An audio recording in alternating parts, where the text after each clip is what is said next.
Guys, I am quite honestly lost for words. Boruto chapter 55 is here and my god was it worth the wait. I thought I was prepared for this chapter, I really did, but boy was I wrong. This one hurts. That's all I'll say for now, this one hurts. As usual, if you're new to the channel, be sure to drop a like and subscribe to Plot Armor for more Boruto content. We make videos almost daily and would love to have you join in on our discussions. Now, let's discuss the chapter. Chapter 55 opens up with Naruto awakening confused about his whereabouts. Instead of the battlefield where they faced Isshiki and Borushiki, he was now surrounded by water. He would then hear a familiar voice that had answers for him, the nine-tailed fox, Kurama. Upon seeing Kurama next to him, Naruto began to put it together. He was now dead. Kurama would explain that he was here to say farewell because this conversation now could potentially be their final one.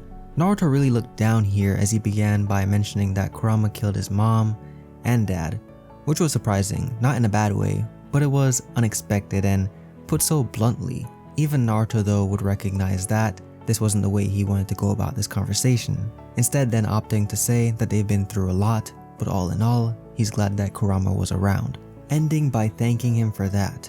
Kurama was a little ticked off at this message being so short, asking Naruto if he was serious, but Naruto was. He really had no idea what to say. Kurama would go on to say that Baryon Mode worked and they were able to take down Isshiki, so at least he won't be dying in vain.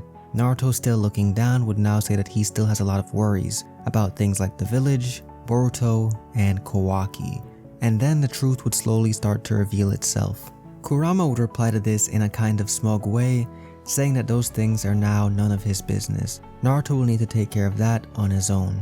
Naruto was confused by this, and then came the reveal. Normally when a Jinchuriki's Biju is extracted, they die, but that won't apply to Naruto here. The Biju chakra in this scenario is simply vanishing. Naruto might look dead, but his body is merely in a state of shock. He'll wake up soon. Kurama was simply here to say goodbye. Naruto wasn't getting it though, and it could just be because he's Naruto, or maybe the truth was just too hard to believe. The price of Baryon Mode was Kurama's life, not Naruto's. Kurama, with his usual attitude, would continue making it clear that he's never once lied to Naruto, but Naruto knew and made it clear that Kurama at least deliberately misled him. The conversation would go on with Kurama explaining that had he told Naruto all this from the beginning, he might have hesitated or worse, turned down the plan altogether. Even if this was their only way of winning, Naruto knew he wasn't wrong, and the situation was starting to settle in. Smoke would start appearing as Kurama acted calm and cool. It was time for their final words. Kurama would warn Naruto to be careful because after this, he won't have superhuman strength anymore. If he overdoes it, he'll be joining Kurama shortly in the afterlife. As Kurama was then rising into the air, with smoke surrounding him, he would then tell Naruto to be well. But Naruto wasn't ready to say bye. He reached up and begged him to wait, calling out his name, trying to grab hold of his lifelong partner, but instead he'd grab onto his son, Boruto, not Kurama. He was now awake. Naruto looked drained and confused. Boruto and Sasuke were glad to see him alive. Kawaki too could now breathe knowing the 7th Hokage was alright. A bit of time would pass as Naruto would explain to the group what had happened. Kurama was now gone. Naruto, like all of us, thought he would die. He wasn't prepared for this conclusion, and truthfully neither was I.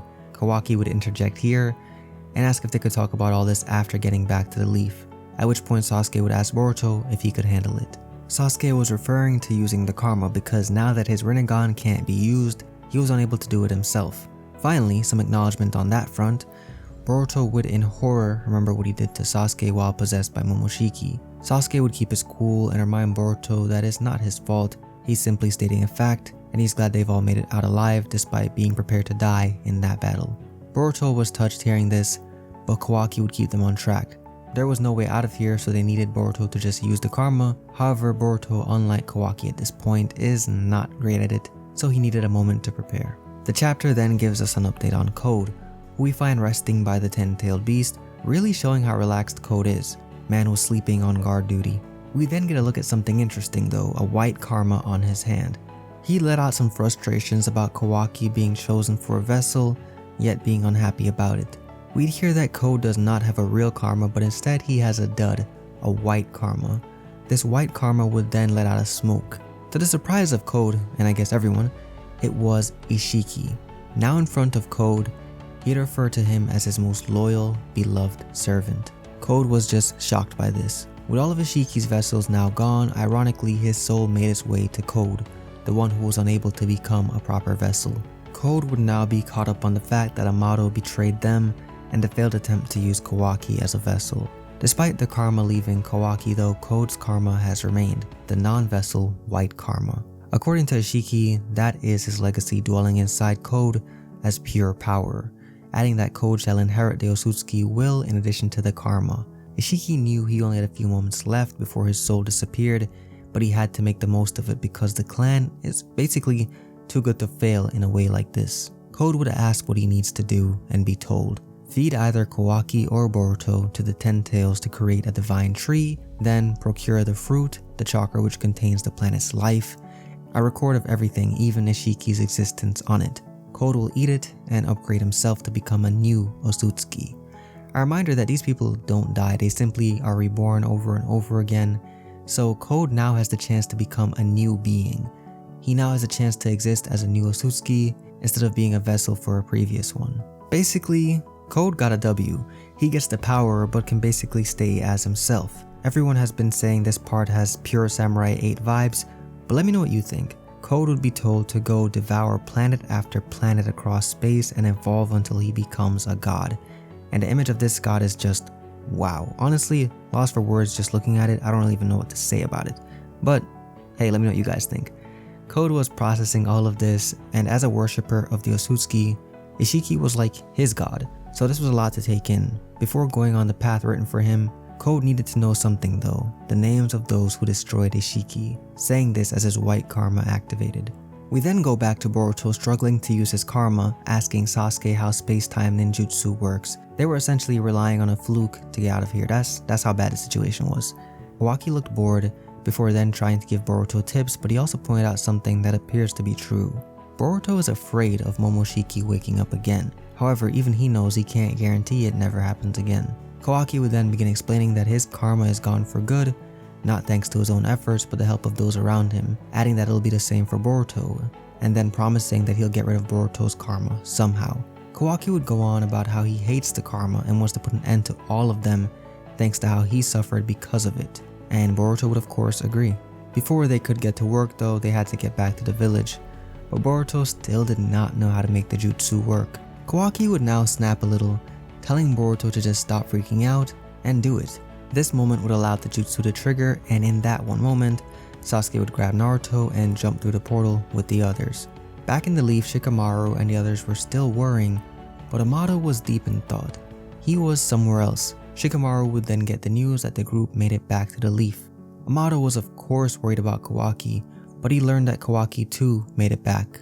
Amado was relieved, but something about his reaction made Sumire feel uneasy. The group had made it back home to the Leaf, and we'd get what I consider a pretty powerful scene. Boruto and Kawaki would slightly argue about what had transpired there at the end with using karma, but Boruto would in a somewhat bold way express that he feels like anything is possible as long as he's with Kawaki. For a moment, Kawaki seemed touched by this, but he brushed it off and told Boruto to stand on his own. Boruto would just smile, and we'd end the chapter with Code, Kawaki, Amado, Sasuke, Naruto, and Boruto, the names of those who played a part in destroying Isshiki. We're in for a ride because things are just now getting more and more interesting. This chapter should have been titled End of a Generation though, because with Naruto now being severely nerfed and Sasuke acknowledging no longer being able to use his Rinnegan, it feels like it's out with the old and in with the new.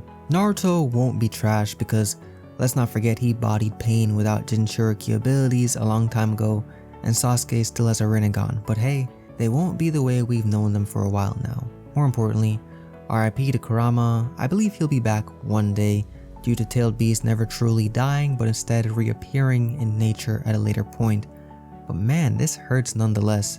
To see Naruto lose not only a power but a best friend and somewhat of a guardian hurts. For better or worse, Kurama has always been in Naruto's life, so this hurts. I'm excited to see Code as an enemy, his personality is an interesting one, and I'm excited to see where Kawaki goes from here as well. Boruto fans are eating this year, and I'm excited to talk about it. Expect more videos on this chapter, so if you're not already, be sure to subscribe to Plot Armor to never miss an upload, and in the comments let us know your thoughts on Kurama being gone and on Code being the new threat.